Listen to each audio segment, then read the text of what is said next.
Bonjour à tous, ici Yakuneko et bienvenue pour la vidéo de la semaine. Encore une fois, désolé pour le retard. On se retrouve cette semaine avec une nouveauté qui s'annonce prometteuse et comme d'habitude maintenant, je ne vais pas revenir sur la première semaine de vente du mois de mai, je préfère attendre la deuxième. Mais nous n'avons pas encore eu l'occasion de regarder la dernière semaine de vente du mois d'avril, alors nous allons rattraper notre retard cette semaine. Et sans plus attendre, je vous souhaite donc une très bonne vidéo.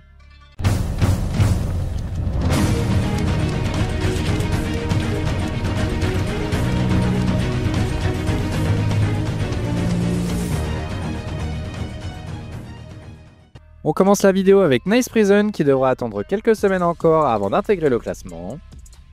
C'est donc la nouveauté Out of the Flame qui fait la couverture du magazine. Son auteur est Kawaguchi Yuki qui avait déjà fait un essai dans le Jump avec Redwood arrêté après seulement 18 chapitres.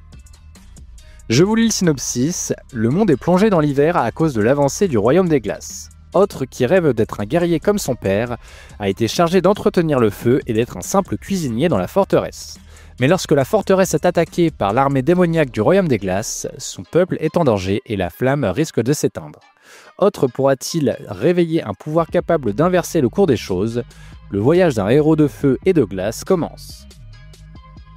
Et j'ai plutôt apprécié ma lecture de ce premier chapitre, et comme vous pouvez le voir, les dessins sont très bons.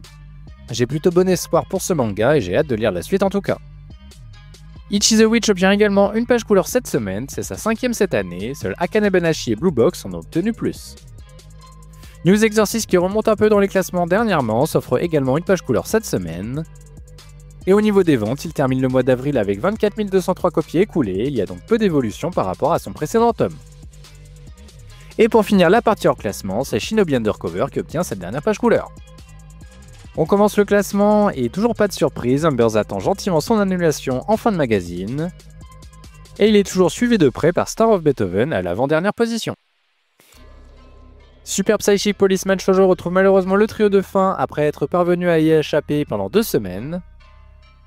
Sidraf Love is a Mystery à l'inverse parvient à échapper de peu après y être tombé dans le numéro précédent.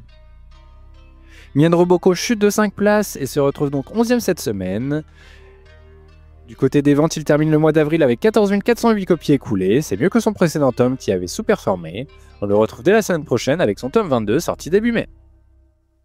Witchwatch gagne 2 petites places, mais une 10e place reste tout de même assez décevant. Et quant à lui, il termine le mois d'avril avec 40 189 tomes vendus, c'est 5 000 de plus que son tome 20, en espérant que la tendance se confirme avec son tome 22. Ultimate Exorcist Kiyoshi perd 5 places et égalise avec cette 9e place sa pire performance de l'année. On saura dès la semaine prochaine avec ses ventes du mois de mai si ces classements se confirment au niveau des ventes ou non. Kill Blue gagne 3 places pour son 100e chapitre et est donc 8e. Il termine le mois d'avril en dehors du classement Shoseki, devra donc se contenter de ses maigres 15 293 copies vendues, c'est près de 4 000 de moins que son tome 8.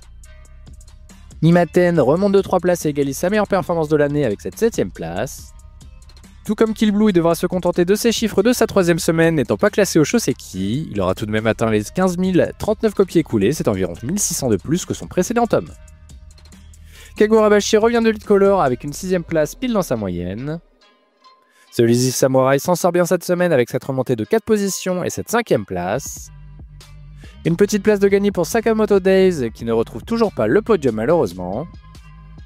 Podium que conserve Blue Box malgré cette chute de 2 places. One Piece quant à lui conserve sa 2e place et reprend de nouveau un peu d'avance sur Blue Box au classement général par la même occasion. Et pour la 2e fois cette année, c'est Akane Banashi qui s'empare de la première place. Il réalise un plutôt bon début d'année avec ses meilleurs classements depuis ses débuts. Malheureusement, ça ne suit pas vraiment au niveau des ventes qui continuent de chuter. Son tome 16 atteint à peine les 40 000 copies écoulées en avril, c'est près de 3 000 de moins que son tome 15. Et voilà qui conclut le numéro de la semaine. La semaine prochaine, on reviendra sur les ventes du mois de mai avec Kagurabashi, Blue Box, The Lazy Samurai, Mien Roboko, Ultimate Exorcist Kiyoshi et Super Psychic Policeman Shoujo. Et sur ce, je vous dis donc à la semaine prochaine.